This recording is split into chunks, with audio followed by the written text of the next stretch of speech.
Bonsoir les gars, bienvenue dans cette nouvelle vidéo. On va parler aujourd'hui de notre avant-match entre Leicester. Donc c'est vraiment pas un match à négliger parce que en ce moment on sait que Leicester commence à revenir au top de leur forme, donc il faut pas sous-estimer cet adversaire. On commence directement en parlant du match aller qui a été pour moi une réussite totale parce qu'on l'a complètement maîtrisé de bout en bout d'ailleurs. Le jour-là, je me rappelle, Gabriel Jesus pouvait marquer, je sais pas, 3 buts, 4 buts. Si ce n'est pas qu'il avait marqué, il avait raté du moins des occasions, mais il a réussi à claquer son doublé, donc c'est bon. Ensuite, au niveau des stats, non seulement il a contrôlé, il y a 19 tirs pour nous et 7 cadrés, et eux, 6 tirs, 2 cadrés et 2 buts. Mais ces 2 buts, rappelons-nous du contre son camp de Saliba le jour-là, et avec l'engouement du public, comment on l'a soutenu, je me rappellerai toujours de cette occasion-là. C'était vraiment incroyable. C'était normalement la naissance de quelque chose à Arsenal. Moi, c'était ce moment-là que tu sentais que les fans commençaient à être en phase avec l'équipe. Ensuite, on parlera maintenant de la tactique. De la tactique. Est-ce que désormais, on va jouer le match exactement comme on l'avait abordé contre Aston Villa? Mais si on fait ça contre Leicester et qui sont déjà chez eux, ça va être vraiment un match très compliqué pour nous parce que on se rappelle au match aller, c'était défensivement, on était vraiment costaud.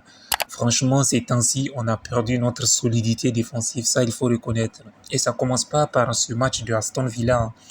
Il y avait les matchs contre Brentford, bon, bien que le but était hors jeu, mais on a montré vraiment de la fébrilité, surtout avec les erreurs. Manchester City, ça c'est surtout le match avec plein d'erreurs et surtout avec aussi Everton.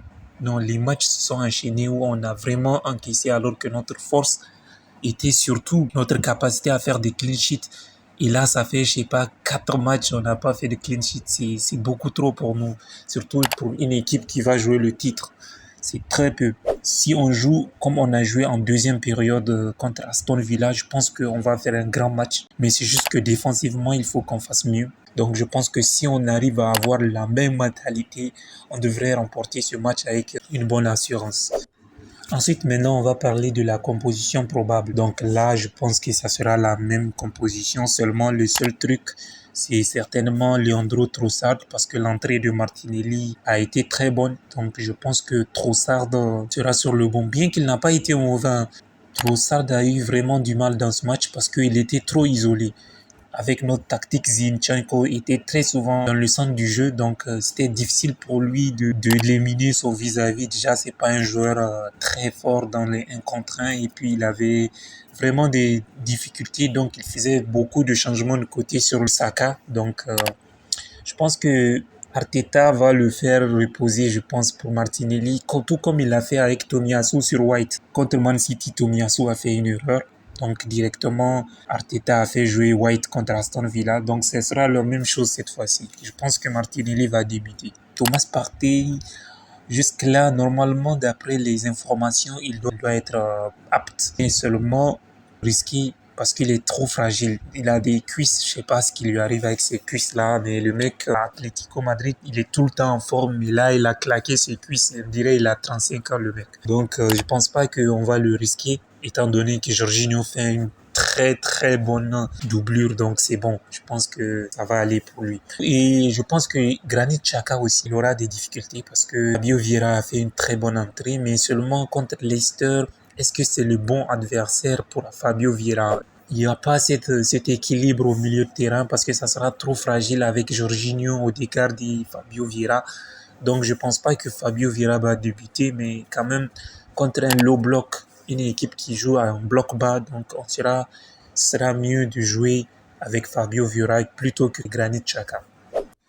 Alors quel résultat on pourra espérer pour ce match? Donc pour moi personnellement, je pense qu'on pourrait les battre étant donné leurs résultats contre Manchester United. Ils étaient un peu bons en première mi-temps.